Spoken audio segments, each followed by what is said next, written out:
สวัสดีครับพ่อแม่พี่น้องมุสุภูสุขคนทางฝั่งไทยและฝั่งลาวนะที่ว่าติดตามลุลีในตอนนี้ลุลีอยู่กับแม็กคิสแชนแนล แม็กซี่คิชนะแล้วก็น้องใหม่ ชื่อว่าตอนนี้ชานี่เนาะตอนนี้เรามาอยู่ที่งาน ว้าวแฟชั่นวีคเนาะอันนี้มันเบื้องหลังของว้าวแฟชั่นวีคเลยแหละ ตื่นเต้นอย่าง เต้น แม็กมีแฟนเหรอแม็กมีแฟน ยังโมมีสดเหรอ ส่วนเนาะติดตามได้กับแม็กคิสแชนแนล แม็กซี่คิชนะ แม็กซี่คิสแชนแนลเนาะอยู่ยูทูบเนาะ เฟซบุ๊กติ๊กต็อกมอง TikTok เนาะเราต้องไปติดตามใน TikTok ทุกแบรนด์แล้วเนาะ เนาะเดี๋ยวเขาจะพาทุกคนไปเบิ่งบรรยากาศสาวๆนะที่ว่ามาร่วมงานในมื้อนี้เนาะสบายดีซื้อว่ายังไงนี่ ซื้อตุ๊กตี อันนี้เด้น้อยเดินแบบห้องเสื้อแดงนี่ เอาว่าเซรั่มต่าง นี่เด้ ๆเดินของที่นาละค่ะคาเรเดอร์ ติดตามเลยเด้อเนาะเดี๋ยวเขากาซีย่างไปต่อกับสาวๆน้องเขาหาสิฮู้ว่านางฟ้าตกมาลงทุนดินได้ยังไงเนาะตัวนี้เนาะสบายดี เอ้าต้องถึงตรงนั้น บรรยากาศทางด้านหลังของการเตรียมตัวกับมีกับการเดินแบบงานว้าวแฟชั่นวีคเนาะในอาทิตย์นี้เนาะอันนี้แมนไปเลยฝุ่นเนาะนี่เนาะคณะกรรมการมิสเบอร์ด้วยนี่อันนี้ก็แมนไออาเนาะเอาลบด้วยฝนนี่อาเนาะไออาเจ้าของโครงการมิสแกนลาวประจำทุกปีเลยประจำเนาะอันนี้แมนไออาเนี่ยใครจะเป็นสาวงามมหาไอดอลแรกเนาะมิสแกนลาวเห็นกระแสดราม่าอยู่ลืมไปละโอเคเนาะอันนี้ไม่ได้เนาะติดตามกันได้เอ้ยอันนี้ไอโบราณเนาะโดยแต่หนึ่งเนาะแต่หนึ่ง ทุกงานเลยลุลีเจ้า มี เล่น แฟนเหรอ เขาแล้วเมื่อวานไปสั่งเขาล้มกันในสั่ง หลังไหมมีแฟนละ ยังโสด ซิงบ่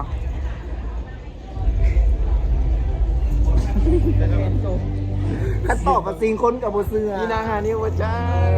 อันนี้แมนโอเล่เนาะที่ว่าเป็นคนมักลักเอาหูเขาในโทรศัพท์ที่ตอน ตัวไหนยันลวงลุลี ชื่อว่าอย่างจังไหนนี่ ได้ปฏิบัติ ชื่ สู อว่าจังไหนชื่อว่าจังไหน สมาโอลี มีแฟนแล้วอ่ะ โสด เท่าไหร่ราคาเท่าไหร่ ยังโสดอยู่ไหน สดอยู่อ่ะ โสดอยู่ ยาวโอเล่เนาะโอเล่สีเขียวอันนี้ โดนลงมาสู่ผมเนี่ย เนาะอันนี้ก็จะเป็นบรรยากาศของการเตรียมตัวของทางนายแบบและนางแบบเนาะที่ว่างานลาวแฟชั่นวีคประจำปี2022เนาะเดี๋ยวที่พาทุกคนไปดูบรรยากาศต่างๆแล้วทุกคนตอนนี้มาสัมภาษณ์อันนี้แมนลูกซอดจีนเนาะล้าวจีน你好，我叫 Louis 郑成斯，เอ今อ年我20岁了。อ๋อนี่ห่าวมา好，我เออ 很好。ห่าวเนาะอันนี้เป็นมิสอย่างอันนี้ 米基利， มิจิลี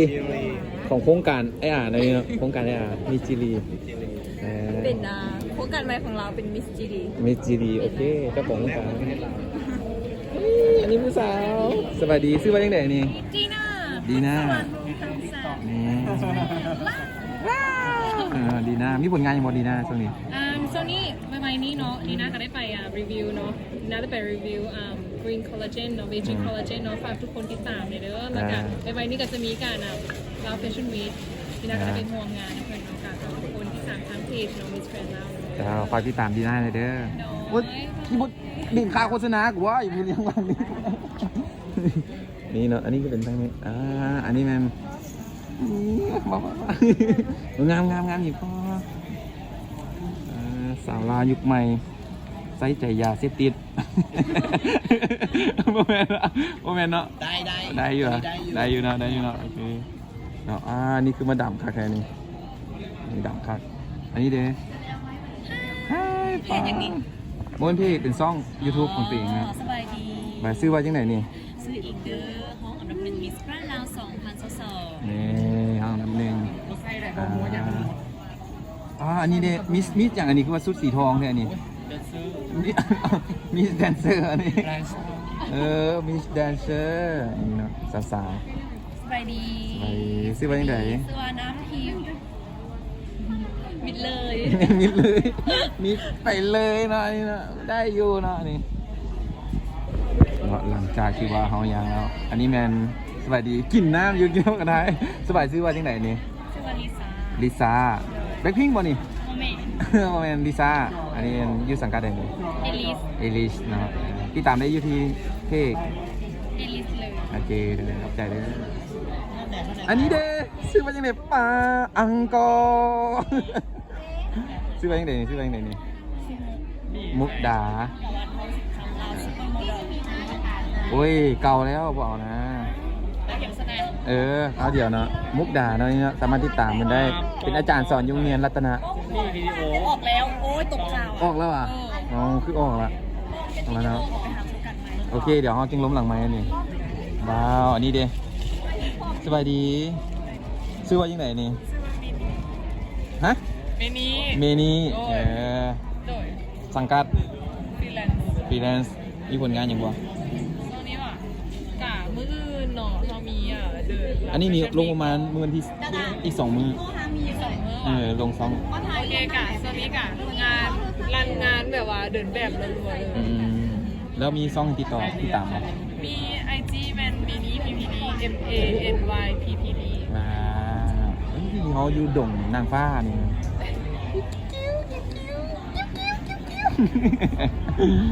เนาะหลังจากนี้เอาเบิ่งอังกอร์อันนี้แมนแดนเนาะแดนวรเวทไผฮะ เบิดเท่านั้นแหละ เบอร์เธออ่ะซื้อไว้ยังไงซื้อไว้ยังไงนี่ ซื้อแดน แดนมีซ่องให้ติดตามบ่ หาทำในเฟซบุ๊ก รู้นางเอก ไอจี ไอจีไม่หยัง ไอจีมันดีแดน ดีแดนแต่บ่ดีเนาะแดนบ่ดีโอเคแด ดี น แต่บ่ดีไม่คือ นี่เดี๋ยวเขามาหาน้องสาวเขาอังกอร์สบายดีล่ะสบายดีผู้เห็นด่วนไอเห็นแต่อยู่ในติ๊กต็อกเห็นแต่อยู่ในติ๊กต็อกเต้นดีเต้นเด้าคนเดียวอยู่ ไม่เคยเต้นใน TikTok หวาเปิดเลยบ่เปิดเลยบ่มาถูกแล้วว่ะ อ่ะซื้อว่าอย่างอันนี้ สวัสดีชื่อนาตาลีเด้อนาตาลีโพสการ์ดขึ้น2 ทาง นาตาลีเนาะ เออ สามารถติดตามนาตาลีได้อยู่ที่ IG Facebook แล้วก็ TikTok ติด แล้วหนึ่ง ติดตามน้องได้เนาะอันนี้ โอเค โปรโมทน้องโบโซนเนาะแต่กะฮักได้เตอนะอังกอร์ ซื้อว่ายังไงซื้อว่ายังไง ซื้อแยกเลย แจกเด้อ2 ทางการติดตาม เฟซบุ๊กไอจีติ๊กต็อกเฟซบุ๊กแจ็คสันตามไอจีแจ็ค_TFT โอเคติดตามน้องได้เนาะอังกอร์ อันนี้ชื่อว่ายังไง ซื้อลักกี้ ลักกี้เนาะมีผลงานอย่างพอก ะมีหลากหลายคนเนาะล่าสุดเนาะกะ รูด้านแท้ พรีเซนเตอร์แบรนด์ลามารีเนาะจากไหนก็ฝากติดตามด้วยอันที่เพจนำ เอาเพลงมาเบิ้ลเอาเพลงมาเบิ้ล มอบไปแล้วย่านคนสกลบ่ได้ แน่นอน เดี๋ยวเอาเพจให้เลยฝากติดตามเลยเนาะเพจ Lucky Farm หรือว่าพวกผักกับ Lucky เด้อ นี่ เอาไปติดตามกันได้ใครที่มาปลูกผัก ลักกี้ฟาร์มเนาะฟาร์มเกษตรกันซาแม่น เนาะมึงมักสอดนะผู้นี้มักสอดนะนี่นะสอดนี่อังก็เนาะสบายดี สบายดี ซื้อว่ายังไงนี่ ชื่อว่าอาริยา อาริยามีแฟนแล้วอ่ะ มีโซด โสดอ่ะ แบบสนิทดีเลย สนิทแล้วมีช่องทางการติดตามบ่ ช่องทางการติดตามก็มีแต่ว่าตอนนี้กำลังสิเปิดซ่องมาใช้บริการนี่ ซ่องว่า ซ่องอาริยา คือเป็นซ่องอันนั้นเลย เป็นซ่องซ่อง YouTube เนาะอาริยา เป็นแล้ว ติดตามได้ อันนี้ก็มันสิคิดอยู่ว่าสิเฮ็ดอย่างดีบางทีก็อาจจะเฮ็ดแบบเกี่ยวกับการแต่งหน้าแม่เพราะว่าตัวเองเป็นคนมักเกี่ยวกับความสวยความงามนั่นเอง โอเคนะ บางทีก็อาจจะศึกษาเกี่ยวกับพวกฮอร์โมนเกี่ยวกับสาวสองแล้วเอามาแนะนำต่อแล้วก็ต้องเทงานมันถึงวิธีเพราะว่าตอนนี้ก็กำลังศึกษา เจ้าให้งามคืออาริยาเนาะเจ้าใจเด้ออังกอร์ ซุ้งสิวอ่ะซุ้งสิวอ่ะ บอได้อยู่นี่คือหนุ่มรอเนาะซื้อไปยังไง สิงห์เนาะสิงห์ค สิงกินเนื้อเลย ำทั้งหลังซื้อไปยังไงนี่ทั้งหลังนี่เจ้าของค่ายเพลงอย่างก่อน RKV RKV ย่อมาจากอย่าง RKV ซิวประธานเนาะ3ตัว โอ้ RKV ติดตาม ซื้อไว้ไหนประธานมีผู้ไหนเนี่ย ที่เป็นหู้นี่ 3,000เนาะโอเคมีผลงานเพลงอย่างก่อนที่ว่าแสนวิวที่ว่าเห็น 200,000แล้ว 200,000แล้วอ่ะผลงานเพลงอย่างก่อน หน้าที่ของน้ำตาเนาะ หน้าที่ของ ไปแม่น อ๋อ แสด ไป งเป็น ไกลหมดไปเป็นไปอันนั้นนะเด้อไปอันนั้นที่ว่าปลดล็อกให้เนี่ยจะเอาไปใส่นี่เด้อ โอเค ได้เดี๋ยวมันขึ้นนั่นแบบคอยยึดถึงแบน โอเคเนาะทุกคนฝากติดตามเด้อแล้วก็กดไลค์กดแชร์วิดีโอนี้ของลูลี ฟังงานที่จะไปถ่ายได้ไหม และการลุลีบ้านนานี่แหละ ลูลีบ้านแล้วก็ติดตามดูดีเด้อ ดูดี อันนี้ดิ อันนี้แมนฟอร์เรส 3D เนอะแมนมาโอ้หยอกเพื่อนหยอกนะเพื่อนนะหยอกนะเพื่อน ที่ปรึกษา ที่ปรึกษาทางเรื่องการเทรนเนาะเทรน ในเรื่องการ ฟอร์เรสได้สำหรับใครอยากมาเทรนหรือว่าฟอร์เรสอยู่ที่เราสามารถติดตามสิ่งค ผมมาสอน ำแม่ผมมาสอนได้เนาะนี่ว้าวอังกอร์ปลาผู้สาวซื้อไปที่ไหนผู้สาวฮะลูลีแฟนจะตี้ซื้อลูลีนี่ เป็นนี่นู้นในอำนาจดิ ในวิดีโอนี่แหละแบบเคยตัวตนของแท้จริง ว้าวไปเป็นละ แบบ แฟนจะมาเบิ่งด้วยอังกอร์นี่กินกันบ่คาดอังกอร์มันติดปากดิซื้อว่ายังไงนี่ เสื้อวิน วินดีเซลอ่ะวินดีเซลอ่ะ วินสาวตายใจให้ ซื้อวินลี่เนาะวินลี่พาย วิลลี่ วินลี่เนาะมีช่องทางติดตามปะ ช่องทางติดตาม Facebook IG แล้วก็ YouTube กำลังเฮ็ดซ่อง เป็นเสื้อวินพาราซิต โอเคครับติดตามแล้วนี่นะอันนี้กระทายนะ เฟซวันนี้ ว้าวเนาะอันนี้เป็นไอ้บินเนาะสบายดีไอ้ช่องทางการติดตามไอ้ดี Facebook โดย แล้วก็ IG ชื่อว่า พาราเทพ พาราเทพเนาะ วิลลี่พาราเทพ มีพาราเทพเนาะให้เราติดตามเนาะทางติดตามไอ้มาได้เนาะโสดอันนี้โสด เฮ้ยก็แสดงงานมือนี้มื้อนี้สละโสดมื้อนี้อังกอร์สบายดีไอ้ สบายดี อยากไปเป็นนะอังกอร์นี่หนุ่มรอเนาะเอาที่ปากอันนี้อังกอร์จะไม่เคยเบิ่งอ่ะนี่สบายดีชื่อว่าไงเนี่ย สบายดีซื้อมาจากไหนอเล็ก ไอ้เล็กเนาะไอ้เล็กฝากช่องทางที่ตามได้ เอาทางไหนไปเอา IG ก็ได้ ALEXXTWO โสดเนาะ จี้บนบอก บอกเขาเป็นเลนบายเด้ โอเค เนาะอันนี้โสดเนาะ ส่วนบ่มีเจ้าของ เนาะแต่บอสนิทนี่เนาะเรียกกวนลาย เดี๋ยวเขาย่างแบบเรื่อยๆเนาะอันนี้เขาครบแก้งแล้วเนาะแต่ว่าบุครบ ทุกคนรอวิดีโอนี้ทุกคนกดอันไปเลยเนาะ ฮะ อันเป็นหยงแล้วคุณ อันยัง AKV วะ กดไลค์ กดไลค์ แล้วก็กดติดตาม ช่องของวีดูนะ อันนี้ มึงกล้ามมึงเยอะไหมมึงกล้ามปูให้นี่มึงมีอย่างเลย ผ่านพุทธจีน อังกอร์แล้วอันนี้ก็เป็นนายแบบเนาะอันนี้เป็นของก็เป็นมิสเตอร์ลาวโอ้มิสเตอร์ลาวอันนี้ชื่อว่าไหนมิสเตอร์ลาว สวัสดีซื้อจอนนี่เด้อจากมิสเตอร์ลาว อันนี้ดิ สวัสดีแซมมิสเตอร์ลาว โอเค สวัสดียิ่งยากนะมิสเตอร์ลาว โอเค สวัสดีก๊อฟเด้อจากมิสเตอร์ลาว โอเค 2022 ว้าว สวัสดีไลเดอร์มิสเตอร์ลาว05 2เสียเด้อ สวัสดีต้าเด้อมิสเตอร์ลาว เท่าไหร่นี่แต่ละคนนี่ หยอกนะมิสเตอร์ลาวเนาะนี่กันมิสเตอร์ลาวกันบ่นี่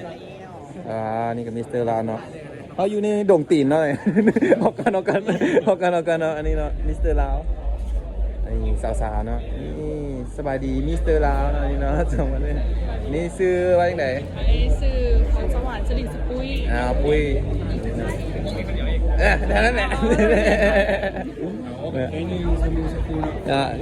ปัญหาน่ะ มึงยังหมดแล้วอีกนะ มีทำลายสถิติพายประมาณ30 ชั่วโมง แม่โมเต็มว่ะ โบเต็ม ไปโซนอื่นน่าสนใจก็นี่นะ เนาะนี่ก็ต้องไปนี่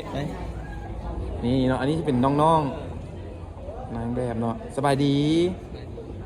มีคนซื้อวันอะไรนี่ว้ยมา2 ตัว ไม่ซื้อวันยังไงนี่ สวัสดี เอมมี่สุนิสา เอมี่สุวิสานี่เด้ นิ่ง นิ่ง แต่ยา อันนี้แต่ยานี่ สบายดีปิ๊กสุพัฒนา อันนี้เด้ โลสุสาระ ทั้งหลักเลย อันนี้ชื่อจะเป็น นี่เด้ อันนี้ชื่อไทเกอร์เด้อ นั่นเด้ คือจะ โอเคยังดอกเด้อันนี้ใช่ไหม ชื่อเซอร์เด้อ เสื้อเนาะตามได้เนาะถ่ายนะแล้วเดี๋ยวที่มาหายังก็คุณลืมแล้วภาษาละสิยังก็ว่ายังไงสบายดีไหมครับ Привет Привет นี่ Привет สวัสดีชื่อว่าไงเนี่ยนี่ สบายดีชื่อดิมมา ช่องทางที่ตามนี่วะ มีไอจีติดตามวะ เออ แจกไอจีวะ แจ้งจี ดิมมาเนาะดิมิทรี_ราชสิมาดิมิทรี_LA DMITRY_LA เจ้าอันนี้เด้ Pois é, ele é agressado. ชื่อว่าไงชื่อว่าไงเนี่ย Oleg, โอเล็กซ์ไอจีเด้ IG Oleg Trick, Oleg Keko Bled underscore and Trick. บอลลาวได้บอลลาวได้บอ Valla abi, kadar oyunun da. อันนี้บอลลาวได้บอ Al den oyunun. ภาษารัสเซียว่าได้บอ Bu daเลย บ่ได้เลยเนาะชื่อว่าจังไดนำทีตักปีแล้วเจ็ดปีอ่ะนี่เฮียนที่ใส่ฮะเฮียนจีนนี่น้ำทิพย์จ้าและทุกคนและนั่นก็เป็นภาพบรรยากาศที่ว่าเบื้องหลังของการเตรียมตัวที่จะเดินแบบเนาะอยู่ที่งานลาวแฟชั่นว้าวแฟชั่นวีค ตัวลุลีแบดบอมเมิร์ดฝั่งนี้เนาะ ยังมาเบิร์ดได้ ใช่แต่สวย นี่ได้เนาะได้งามนางฟ้าลองจูบเห็นดินเรา คุณเลยกำลังจะ ขายองเลยขายอง100,000แสนหนึ่ง ฝากจะซื้อเสื้อเนาะเป็นกอ สนุก บอมเมิร์ด ดูเลยเนาะอันนี้เป็นเอื้อยคริสติน่าเนาะกับงานว้าวแฟชั่นวีคเนาะterus turun terus klik ambok andeng อันนั้นก็เป็นภาษาพื้นเมืองของทางชนเผ่าเพื่อนเนาะอันนี้กลับมาห้องบรรยากาศตรงนี้เขาแบบต้องขอลาทุกคนไปก่อนพบกันใหม่ในอีพีหน้าสำหรับใครที่เบิ่งก็อย่าลืมกดไลค์กด subscribe กดแชร์ให้กับเราด้วยเนี่ยเพื่อเป็นกำลังใจให้วิดีโอต่อไปเนาะ